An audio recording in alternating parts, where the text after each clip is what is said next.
Hey, it's me, Brixi. I'm going to tell you about all my recent adventures and heroics. After meeting a beautiful dragon named Sang, I had the brilliant idea of using a machine thing to find more amulets.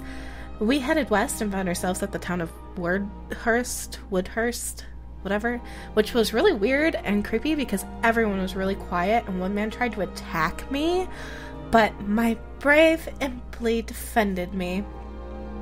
Anyway, Nia immediately headed to the church where she met a man who was praying and told her that people had stopped going to the church and started acting weird ever since some demonic person arrived and met with the king. The group came to the conclusion that this person might have been my sister Lexa, but we know that Lexa is wonderful and perfect and good and she would never do anything bad. But we visited the castle anyways, under the guise of selling cursed amulets to the king, and ended up having dinner with him because he really wanted to get to know me better. During dinner, Nia and Apophis sneaked off and found themselves in the king's bedroom, which they described as feeling weird. Who knows what they did in there? Later that day, Avamere was told by a shopkeeper that the graveyard seemed to be haunted and that they heard weird sounds at night. But we investigated and discovered it was a secret entrance into the back of the castle. Inside the castle, we found the king in his study doing weird shit with a portal. I don't know if the portals come with the study or if he made them, but it was really weird. So we knocked him unconscious and tried to force him into the portals because we thought that would close the portals if he was gone forever. But this giant clawed hand started to come through the portal. We got ready for the fight of our lives. We managed to shove it back into the portal, only for another larger monster to come through, but we defeated that too. And we started talking with the king, where he explained that he was trying to close the portal, not open it. I know. So Nia questioned the king about his weird, creepy bedroom, and he explained that his wife was in there and she was sick, and her illness is what caused him to begin helping the cultists by gathering gems that went into the amulets we were destroying. The king claimed to not know what the queen was ill with, but Avamere and Nia made the excuse of being doctors and rushed out of the room to confront her, thinking that the king was lying to us. As they were rushing off, a guard interrupted and declared that the queen had returned home. Angered by the king's obvious lies, Avamere attacked the king, which was a little weird, but it caused Nia to attack Avamere for attacking the king, which caused Avamere to attack the king and Nia. I don't know, it was a big mess.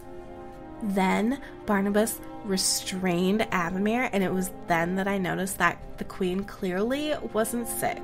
Nia cast Dispel Magic on the queen, only to reveal that it was my sister, Lexa, still under the control of those evil amulets. Well, I immediately chased after Lexa, who ran to the king's bedroom, and Barnabas and Avamere followed us. Inside, Lexa was standing over the queen, ready to fire an arrow into her. Avamere stupidly fired a crossbow bolt at her, and it skimmed her, and then she shot her arrow into the queen's heart. We ran away and decided to take the heat off at the menagerie. The next morning, we were able to question my sister, who told us about this weird wizard dude that she remembered while she was under the amulet's gross curse.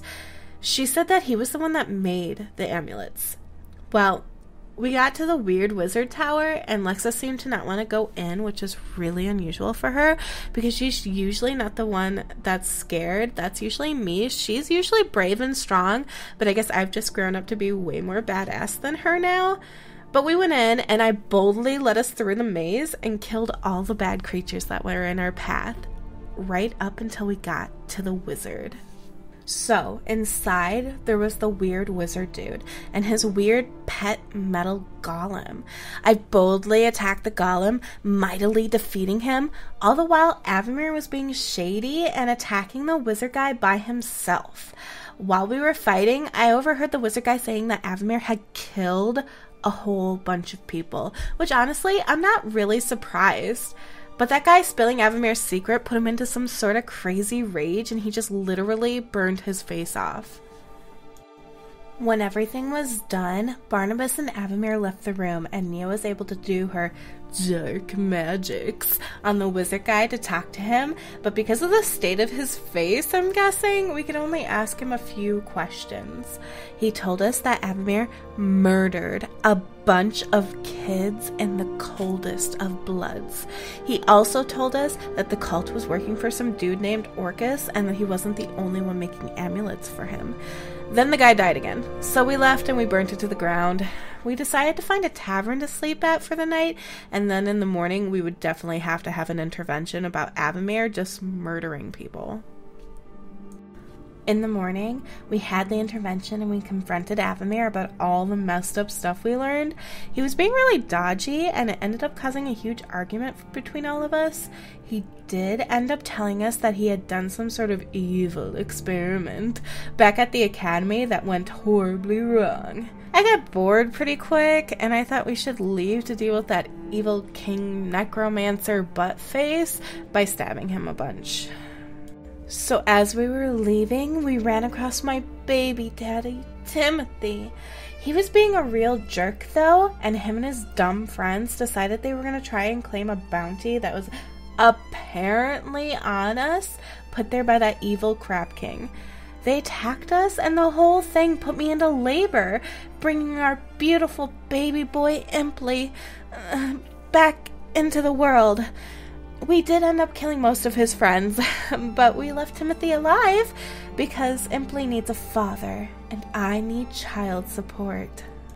So, after all of that, we get back to that Herdstown and disguised ourselves so we could sneak back into the castle. Abamir thought he was being really smart and disguised himself as a guard while we went in through the back door in the graveyard because that's smarter. Of course, the king ends up seeing through Abamir's very obvious disguise, so we had to charge out.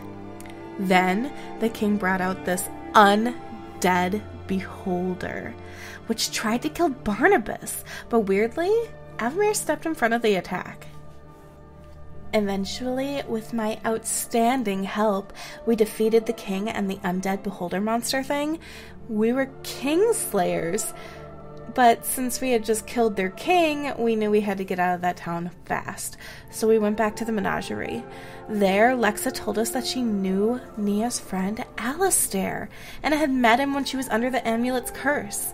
I knew we needed to help Nia, so we started to head in the direction of where Lexa last saw him. We came to this tavern, which I guess was ironically called The Dragon. You'll understand in a minute. When we got there, Apophis, I think he was really drunk, but he started some sort of rug empire with the rug salesman out front. Anyways, that night we heard some loud noises coming from below us and went downstairs and saw some silver-haired guy fighting a bunch of cultists. We found out that the cultists were worshipping some sort of evil dragon in the basement. We killed all the bad people and found out the silver-haired guy's name was Sang. That sounds familiar for some reason. Anyways, Sang led us down into a cavern basement thing beneath the inn, where there waited the Red Dragon. And we fought it. An actual dragon. And won. After that, we left the inn and Abamir was being even grosser and lazier than usual and refused to ride Horse the Horse. I don't know. I just try not to look at him for very long. Lexa led us to a house in some forest to stay the night. She said it belonged to some orc she knew. Bowl plate? Bowl spoon? Bowl pot? Or something.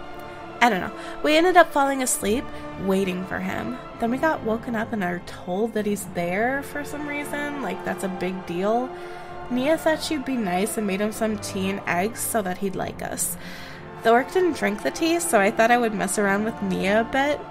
I convinced Nia that the tea she made, and that I had fed to Impley, was made with a poison bush.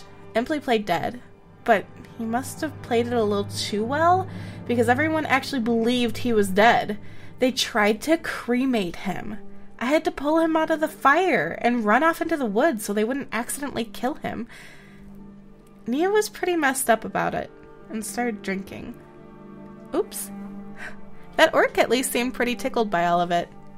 In the morning, we left Bull Orc's home and went west. After a bit, we found ourselves in a hot, sandy desert. The group went and was looking at some weird tall pyramid thing, and Nia and I went to look at some awesome cave. I guess the others were attacked by bandit men, and some sandstorms started happening outside, so they ran into the cave with us. One of the bandit men followed them in, though, and the bandit guy kept telling us to not make any noise, but I don't take orders from him, so I pretty much ignored him. My bad, because a frickin' sand monster attacked us. While we were fighting, Apophis stabbed the monster, getting his dagger stuck in it. But I scared the monster away with my awesome magic musics. Apophis stopped helping, but I beat the monster anyways because really, I'm just that good. Apophis kept trying to get us to find his dagger though, and I figured out it was because he was actually blind without it. I had to milk that for as much as I could. He wasn't too happy. We eventually got his dagger back to him and found out that the dagger came from Impley's old master and was definitely evil. Nia tried to remove any curses on it, but that didn't work. She said that something was watching us from it though. So creepy. Avamir said that he didn't think that anything was actually watching us, but that it was the dagger itself. We let Apophis keep the dagger though, unfortunately, so that he wouldn't go blind. Like, that would really make a difference, because he sucks. The sandstorm eventually ended, and we kept going west until we came to this lame city named Dust Coast. We went to the tavern, and in there, the bartender stupidly told Barnabas and Avamir that they could wrestle for a free room. Barnabas easily beat up Avamir's gross, weak, wrinkly body, and the bartender, I guess, thought the fight was too boring, so Barnabas jumped off a table and crushed Avamir. So Avamir used magic on him to make him wreck the tavern. The bartender was super mad and got the guards, but Nia was a peach and paid for all of the damages, like she usually does. In the morning, we started to think of a plan. Some of us were going to go meet with the mayor of the town, since that had worked so well with us in the past, while the rest of us were going to go hit the streets and see if we could find out anything about Alistair. While we were talking, Avamir made some good points about Apophis's crappy rogue skills, and Apophis got angry. He took Avamir's hat, tore off his weird wind chime things, and burnt it to a crisp. We ran out of the tavern quickly before another fight ensued because we'd for sure get kicked out. We watched from the window and Avamir was looking so mad, but Apophis walked away. Avamir left after him and went off to the mayor's house, well, I'm assuming, so we trailed behind in hopes that we'd finally find Nia's friend.